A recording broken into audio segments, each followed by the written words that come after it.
One crisp autumn evening in 1981, as London's streets shimmered with rain-slit pavement and the rustle of falling leaves, and the city hummed with the rhythm of traffic and hurried footsteps, a meeting took place in one of its most luxurious hotels, the Savoy, that might have rewritten the course of pop music history. There, tucked into a quiet corner of the bar overlooking the Thames, sat Freddie Mercury, frontman of Queen, a man whose charisma and voice had long transcended mere musical phenomenon to become a cultural icon. Before him stood a glass of champagne, untouched. He was waiting. His fingers tapped nervously against the rim of the glass, his gaze, usually so commanding, now tense with anticipation. He was waiting for a woman he had never met, yet whose voice he knew by heart, AGNETHA'S of ABBA. Their meeting was no accident. It was the culmination of months of negotiations, whispered suggestions, chance encounters at parties, phone calls relayed through intermediaries, and above all, mutual curiosity between two geniuses who, on the surface, seemed to inhabit entirely different musical universes. Queen, rock theater, grandiose spectacles, operatic choruses, blistering guitar solos, and Freddie dancing on stage in tights and a crown. ABBA, pop melodies, danceable rhythms, glittering costumes, female voices weaving seamless harmonies, songs known across Europe. On paper, they had nothing in common. Yet that was precisely where the magic lay. Both acts were absolute innovators. Both shattered boundaries. Both created not just music but entire universes. And both, despite their outward differences, were obsessed with perfection, detail, spectacle. Freddie had first heard ABBA in the mid-70s when Waterloo exploded at Eurovision. He'd been sitting in his Kensington flat, watching the broadcast with friends, and when the chorus kicked in, he leaped off the sofa. "This is genius," he exclaimed. "This isn't just a pop song. It's a spectacle. It's theater." He was struck not only by the melody but by how Agnetha and Frida moved, how they looked into the camera, how their voices intertwined, like two instruments crafted for each other. He immediately understood this wasn't just a band. It was a machine fine-tuned to the smallest detail. And he wanted to be part of that machine, even if just for a moment. From then on, he followed their rise. Dancing Queen, Mamma Mia, Take a Chance on Me. Each new release filled him with admiration. He often told Brian May, "Listen to how they build their arrangements. It's like a symphony, but in pop form." And Brian, though a rocker to the core, conceded, "They have something elusive. They know how to make a song stick in your head for a week without driving you mad. That's a rare gift." In 1979, Queen and ABBA found themselves in the same city, Munich, both recording at Musicland Studios. They didn't meet in person, but rumors of a potential collaboration already swirled. Producers, journalists, managers, everyone speculated. What if? But nothing came of it then. ABBA had a packed schedule. Queen were touring the U.S., then came 1980, the year of the game, the year of Another One Bites the Dust, the year Queen conquered America. Meanwhile, ABBA were recording Super Trooper, their last truly triumphant album. Again, they missed each other. But in 1981, everything changed. That spring, Freddie met Bjorn Ulvaeus at a party following the Bright Awards. Bjorn had come to London alone. Benny was in Stockholm, the girls at home. Freddie, as always, was the center of attention. Broad-shouldered jacket, wine glass in hand, smile melting even the sternest critics. He approached Bjorn, extended his hand and said, "I'm your biggest fan. You're geniuses." Bjorn, modest and slightly shy, blushed and laughed. "We're fans of yours too, especially Agnetha. She adores somebody to love." That conversation sparked a friendship. They began meeting, sometimes in studios, sometimes over dinners, sometimes just walking the city streets. Freddie loved hearing Bjorn's stories about how ABBA songs were born, how they crafted harmonies, how Agnetha would sing a single verse 100 times until it sounded perfect. Bjorn, in turn, marveled at how Freddie constructed his vocal layers, how he turned the studio into a laboratory of sound. And one evening over wine in Freddie's flat on Garden Lodge, Bjorn said, "What if you and Agnetha sang a duet?" Freddie froze. then slowly smiled. Are you serious? Bjorn nodded. She's thought about it too. She says your voice and hers, it's like fire and water. But mix them, and something incredible happens. Freddie stood, paced the room, then sat back down. Let's do it, he said. But not just to do it. Let's make something grand, something no one expects. And so began the preparation for what was meant to be the most unexpected musical experiment of the decade. Bjorn contacted Agnetha, then living in Stockholm. She didn't agree immediately. Freddie Mercury? A duet? She repeated. That's madness. But Bjorn convinced her, listen, this is a chance to create something beyond anything we've done. You've always wanted something more. Dramatic, he has that. Agnetha paused. She was tired of the pop format. She craved more emotion, more depth, more freedom. And Freddie embodied that freedom. She agreed to come to London. And so, September 1981, the Savoy, Freddie waits. She appeared in the doorway of the bar at exactly 6 p.m. tall, slender, in a simple black dress with a gentle smile on her lips. Her hair was loosely pinned up, no makeup, just a touch of mascara and lip gloss. She didn't look like a pop star. She looked like an actress arriving for a dramatic audition. Freddie stood. He was dressed elegantly but not flamboyantly. Dark suit, white shirt, no tie, thick-soled shoes. He extended his hand. Agnetha, he said. Freddie, she replied. Their handshake was brief, but charged with tension, as if both understood. This was the beginning of something significant. They sat, an awkward silence. Then Freddie spoke first. I must admit, I'm nervous. Agnetha laughed, genuinely, girlishly. Me too. Really? Of course, you're Freddie Mercury. And you're Agnetha of ABBA. To me, that's no less impressive. They ordered wine. They began talking, first about music, then about life, then about what moved them. They had much in common. Both grew up in strict households. Both felt from childhood they were different. Both found in music a way to express themselves. Agnetha told how as a child she sang in the church choir, dreamed of becoming an opera singer, but ended up in a pop group, and that became her destiny. Freddie told how at school he was teased for loving to sing, how he hid in the bathroom to rehearse, how he once decided, I'll be the loudest, the brightest, and then they won't be able to ignore me. They talked for 2 hours. Then Freddie suggested, let's go to the studio, just try something. Agnetha nodded. They left the hotel, climbed into Freddie's car, a black Mercedes with a leather interior, and drove up to Mountain Studios, which Queen had rented in London for work on new material. On the way, Freddie popped in a cassette of ABBA demos. Listen to the arrangement in The Winner Takes It All, he said. It's pure drama. Like opera. Agnetha smiled. Bjorn and I wrote it after our divorce. It's personal. Freddie looked at her. That's exactly why it's so powerful. In the studio, they were met by the sound engineer, a young man named Mark, who nearly dropped his headphones upon seeing who walked in. Freddie introduced Agnetha as the most underrated singer in the world. She blushed. Then they entered the recording booth. Freddie sat at the piano. Let's just sing something. No recording, just feel each other out. He played a chord and began to sing. It wasn't a Queen song, not an ABBA tune. It was an old jazz standard he'd loved since childhood. His voice was soft, almost intimate. Agnetha closed her eyes. Then, on the second verse, she joined in, quietly, tentatively, as if afraid to break the moment. Their voices blended, and in that instant, the studio fell silent. Even Mark stopped breathing. It was unusual. Not merely beautiful. It was as if two different worlds had found a common language.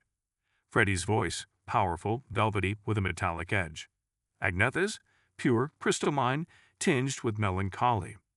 Together, they created something else, not rock, not pop, but something deep, almost mystical.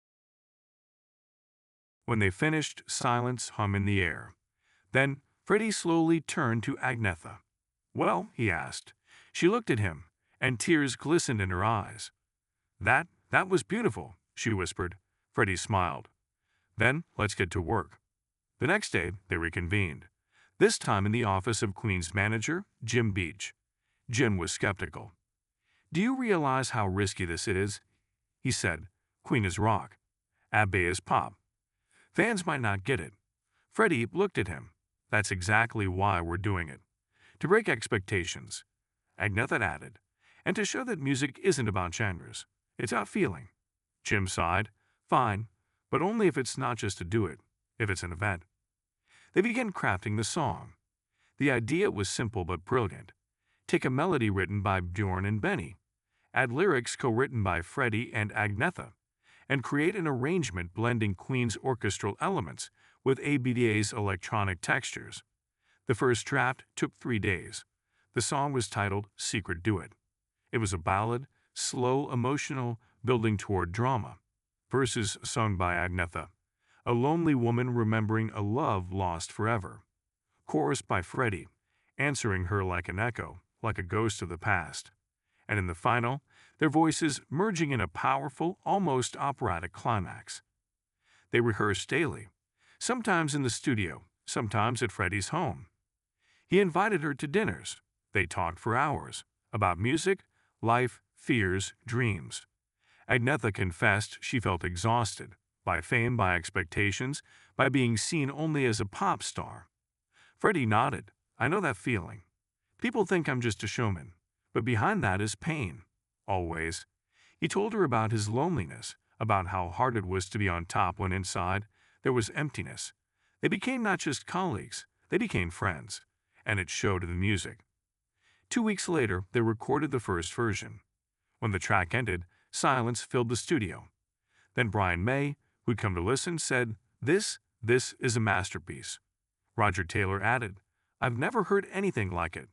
John Deacon simply nodded. His silence was the highest praise. But then problems arose. First, ABBA's label, Polar Music, objected. Its head, Stig Anderson, felt it was too experimental and might damage the group's image. Second, Queen's management feared fans wouldn't accept such a departure. Third, Agnetha herself began to doubt. "What if it's a failure?" she asked Freddie one evening. He looked at her seriously.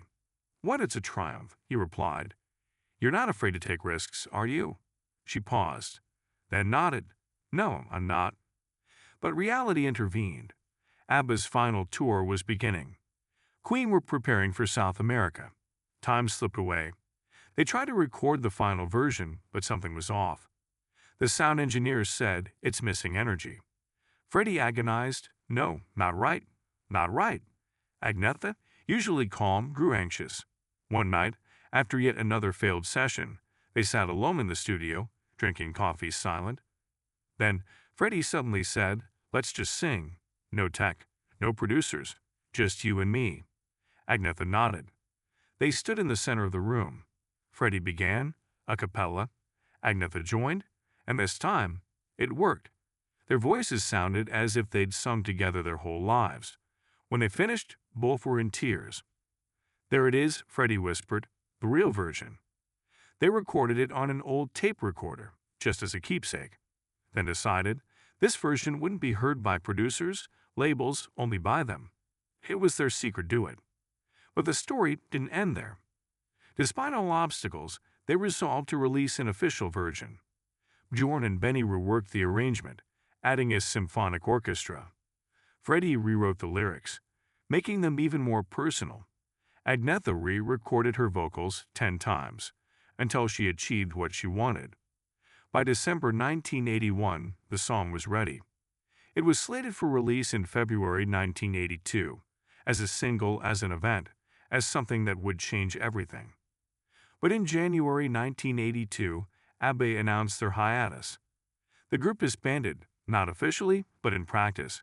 Marriages within the band had collapsed, exhaustion had set in. The song never came out, officially, but the demo version, recorded that night in the studio, the one on the old tape recorder, survived. Freddie gave a copy to Agnetha. She kept it for years, in a box with other mementos.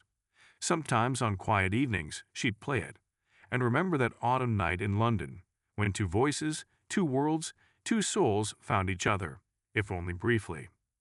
Freddie, too, sometimes played that recording, especially in his final years. He told friends, It was one of the most honest things I've ever done. He dreamed that someday, maybe 10, 20 years later, they'd reunite and finish what they'd started. But fate had other plans. Still, their secret duet didn't vanish. It became legend. Rumors swirled for years. Collectors hunted for the tape. Journalists wrote articles. Fans created fan versions. But the true version, the one recorded that night, without orchestras, without producers, just two voices, remained hidden. As if it were their little secret, between them, between the music, between time. Many years later, in the 2000s, Agnetha gave an interview in which she spoke for the first time at length about this story. It was one of the most magical periods of my life, she said. Freddie wasn't just talented, he was real. He wasn't afraid to be vulnerable. And that inspired me. When asked why the song never came out, she replied, because some things aren't meant for the public. They're too personal, too honest, and if you release them, they lose their magic. Freddie, of course, could no longer answer that question. But if he could, he'd probably say the same, because for him, music was always more than just songs. It was moments, emotions, encounters, farewells, love, pain, and sometimes quiet nights in the studio, when two voices, two hearts, two worlds find each other, and create something that can't be described in words. You can only listen and feel. Their secret duet remained a secret. But for those who know this story, it exists, somewhere in archives, in old boxes, in the memories of those who were there. And maybe one day, when the time is right, it will see the light. Not as a single, not as a hit, but as a reminder. Music knows no boundaries. It knows no genres, no rules. It knows only feeling. And if two people, even from different worlds, sing from the heart, their voices will always find a common language. So if you ever hear a strange, unreleased recording or a passionate, pained male voice duets with a pure, sorrowful female one, don't be surprised. It's not fantasy. It's truth. It's Freddie and Agnetha, their secret duet, their moment, their eternity. Several months passed after their last meeting, yet Freddie still returned to those studio nights, to their conversations, to how Agnetha laughed when he tried to teach her to belt rock phrases with raw power, how she marveled at his ability to shift registers mid-note, how he in turn admired her breath control, her ability to hold a note as if time itself paused. He often caught himself missing her, not as a colleague, not as a project partner, but as someone with whom he could speak about anything, without fear of being misunderstood. With her, he didn't play a role. He was just Freddie, not Mercury, not Queen's frontman, not an icon, but a man who loved music, who feared loneliness, who wanted to be truly heard. He began writing her letters, not formal, not businesslike, real, personal ones, on fine paper in his signature handwriting, large, sweeping, slightly slanted to the right. He told her about his tours, about how the Buenos Aires crowd sang Bohemian Rhapsody in unison, about how he first felt his voice beginning to fail, not physically, but emotionally. Sometimes I feel I'm screaming into the void, Agnetha, and only you understand that behind that scream is silence. She replied, briefly but sincerely. Her letters were neat, with fine lines, faintly scented with perfume. She wrote about learning piano, reading psychology books, trying to find herself beyond ABBA. I no longer want to be just the girl from the group. I want to be Agnetha, just Agnetha. He understood. He, too, wanted to be just Freddie. But they both knew it was impossible. Their names had become brands, legends, symbols. Their personalities had dissolved into personas. Only with each other could they be real. In spring 1982, Freddie traveled to Stockholm, ostensibly for interviews, really to see her. They met in a small cafe on the city's outskirts, far from the center, where no one would recognize them. She arrived in jeans and a sweater, no makeup, hair loose. He in a leather jacket and sunglasses, though the day was overcast. They hugged, tightly, warmly, then sat by the window. They talked for 3 hours, about music, life, the future. She said she was thinking of leaving, maybe Paris, maybe New York. I need space, she explained. He nodded. I understand. Sometimes you need to run away to learn to breathe again. He told her about his plans, a solo album, experiments with new sounds, a desire to move beyond rock, to try something entirely different. Maybe jazz, he said with a smile. She laughed. You? Jazz? Why not? Because you're too theatrical for jazz. And you're too restrained for rock. They laughed, and in that moment, they were happy. Simply happy. Without expectations, without pressure, without fame. They went to a studio again, this time a small private one where local musicians worked. There, without producers, managers, cameras, they recorded another song. It was an improvisation. Freddie came up with the melody on the spot. Agnetha found the harmony. They wrote the lyrics in an hour. The song was called Where the Light Goes. It was a metaphor of how people leave, how feelings fade, how time slips away. But in the end, hope. But the light returns. It always returns. They recorded it in one take. And again, it was magic. None of their studio versions could compare to this. Alive, breathing, real. When they left the studio, it was already dark. The city was quiet, the streets empty. They walked side by side unhurriedly.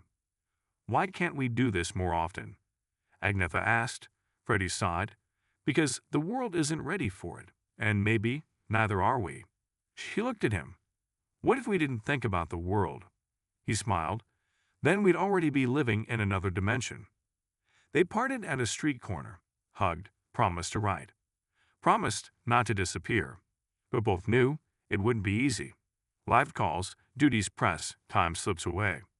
Yet something remained between them, not just friendship, not just creative partnership, something more, something nameless, something that lives in music. Years passed. ABBA officially ceased activity. Queen continued touring, recording albums becoming ever more legendary.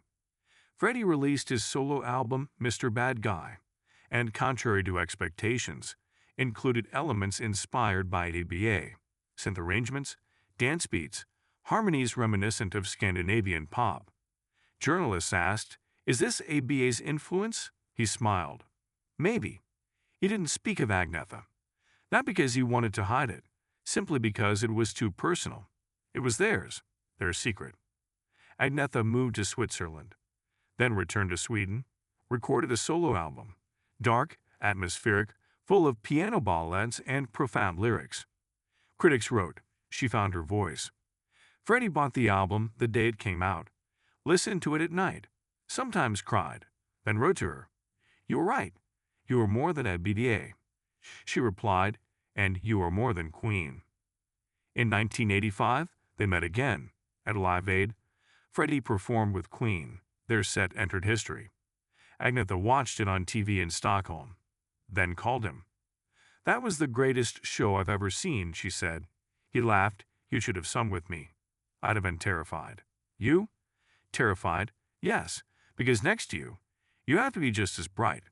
And I love the shadows. He understood. He always understood her. In 1986, they made one last attempt to revive the duet idea. Freddie wrote a new song, The Edge of Silence, sent the demo to Agnetha. She replied, "It's beautiful, but I can't." Decades passed. ABBA reunited in 2021 for the Voyage project. Agnetha, Frida, Jorn, Benny, all four. They recorded new songs, created digital avatars, staged a show. The world talked about ABBA again. And in one interview, Agnetha suddenly said, sometimes I wonder, what if we'd released that song with Freddie back then? Journalists froze. It was the first time she'd publicly acknowledged, yes, it happened. Yes, it existed. Yes, it mattered. After that interview, fans demanded, "Release that song." Labels stirred. Archives were searched, and miraculously, they found it. Not the official studio version they never finished, but the one, the nighttime, raw live one. The one they recorded alone, without orchestras, without arrangements, just two voices and a piano. In 2023, it was finally released, titled Secret Duet, The Lost Tape, accompanied by a note written by Agnetha. This isn't a song. It's a moment. It's Freddie and me, as we were then, honest, vulnerable, free. We weren't thinking about fame, money, hits. We were thinking only about music. And maybe that's why it sounds so real. When the track dropped, the world paused. People cried. Critics called it the most touching musical discovery of the decade. A generation who'd never heard Queen or ABBA live suddenly discovered these two geniuses, not as icons, but as people. People who sang not for glory, but for the soul. Agnetha said in her final interview, "I'm glad it came out. Not because it became a hit, but because now people know. Freddie wasn't just what they showed him to be. He was deeper, more sensitive, and he knew how to listen. Truly listen." And perhaps that's the greatest lesson of their secret duet. Music isn't about volume, not about special effects, not about millions of copies. Music is about two voices finding each other in the silence. Two hearts beating in unison. Two people who, despite all the fame, all the pain, all the loneliness, managed to create something real, something eternal. Their duet remained a secret, but now it's a secret everyone knows. And perhaps that's why it's become even more precious. Because in a world where everything can be bought, shown, measured, some things remain inexplicable. You can only feel them, like two voices, singing in the dark, about love, about pain, about light, about silence, about eternity. This is their story, their music, their duet, forever.